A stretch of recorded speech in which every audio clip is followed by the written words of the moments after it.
Welcome to the Life Doula Podcast, where we talk about the things most people avoid: cancer, grief, dying, and the radical act of healing.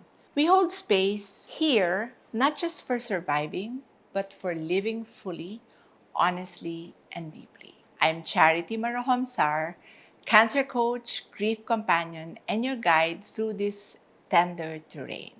Today, I want to talk about something rarely discussed in oncology clinics or recovery blogs, but something that so many of us face quietly, painfully, and often alone.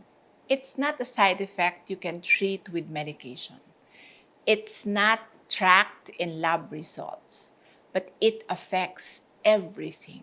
It's the loneliness of cancer. And not just for patients, but for love givers too. For those holding it all together. For those trying to stay strong.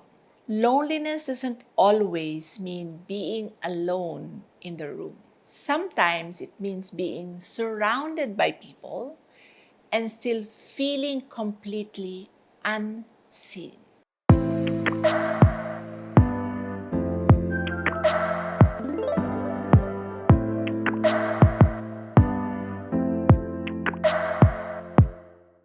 So let's name the invisible pain. When cancer enters your life, everything shifts. Your daily rhythm, your roles, your relationships, the ground beneath you cracks. And suddenly, you're not just navigating appointments and treatment plans, you're also navigating silence. Those awkward pauses, finding yourself distancing from people or people distancing from you, shallow conversations that leave you emptier than before. And so many of my clients say it. People don't know what to say anymore. Or my friends stopped inviting me. Or even they keep calling me strong, but I don't feel strong. I feel weak. I feel isolated. Even those who mean well can drift away. Not because they don't care, but because they don't know how to care inside this very unfamiliar landscape.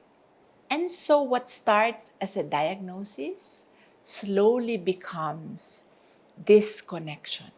But let's be clear, this isn't just emotional discomfort.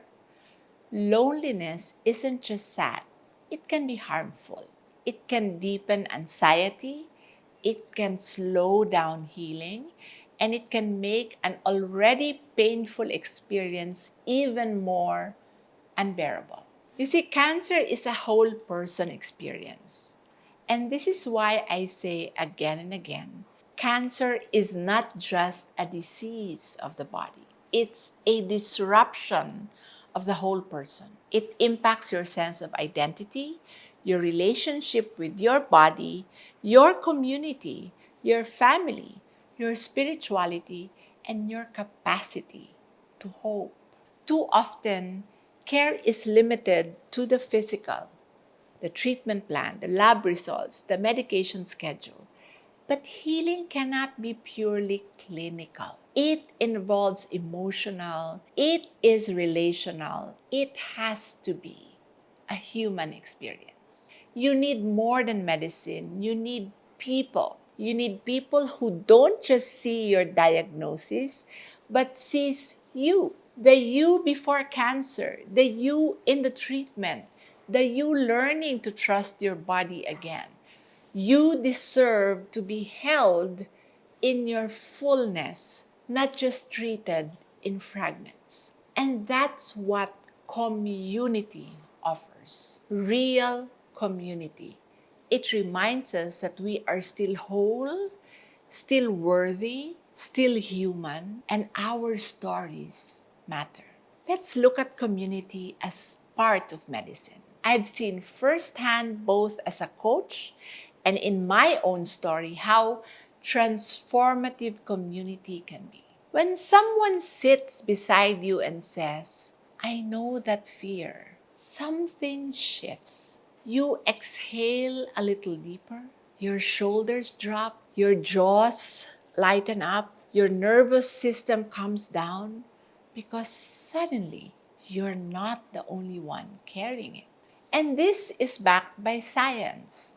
Studies show that meaningful social connection improves immune response, lowers stress, and even improves survival outcomes. And what I witness is healing in its most human form.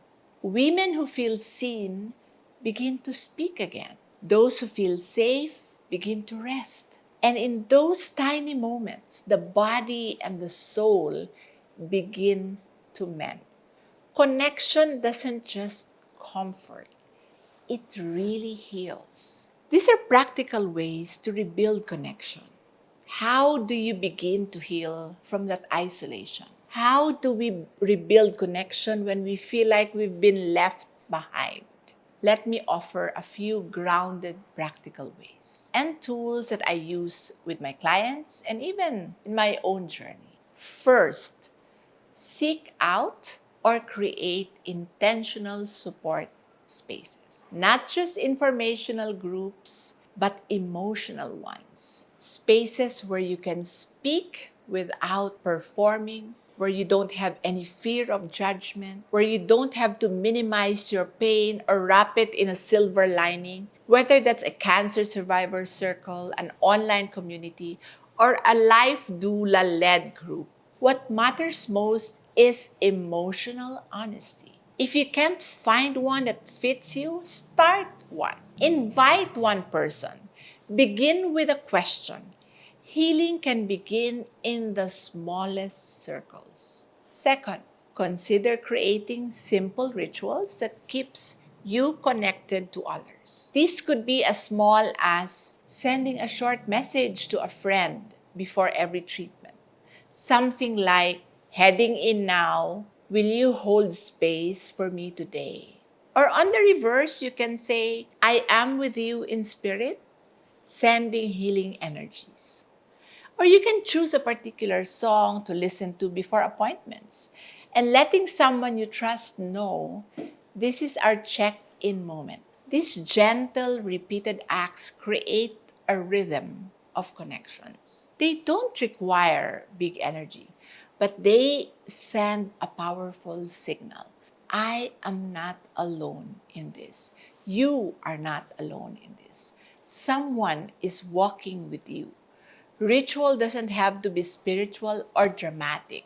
It just has to be intentional. It's a way of weaving support into the fabric of your days.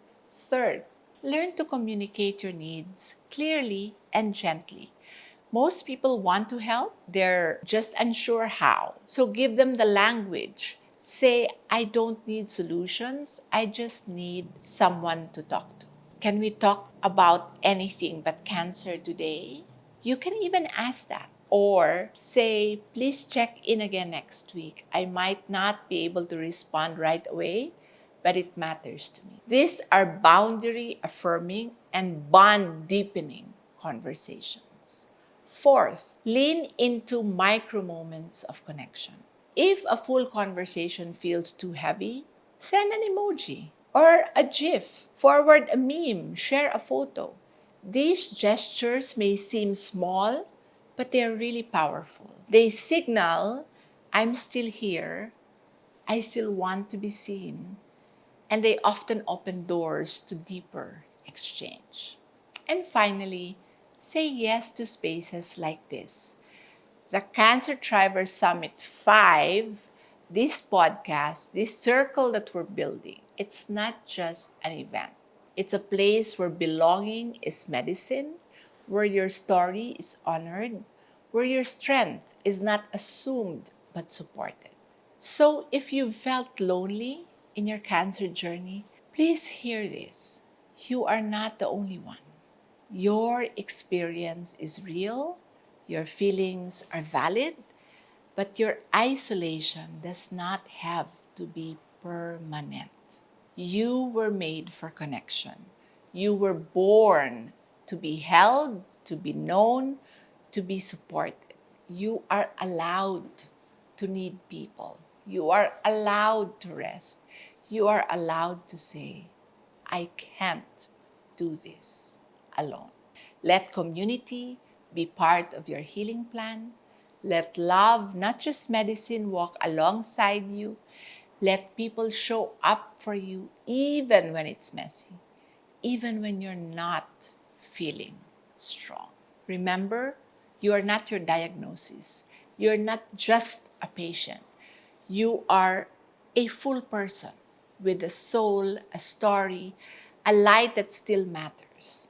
The loneliness you've felt, it may be part of your story, but it's not the end of your story. You are not alone. You never were. You've been listening to the Life Doula Podcast. I'm Charity Marohombsar, a cancer coach, grief companion, life doula. I'll be here walking with you one conscious, connected breath at a time.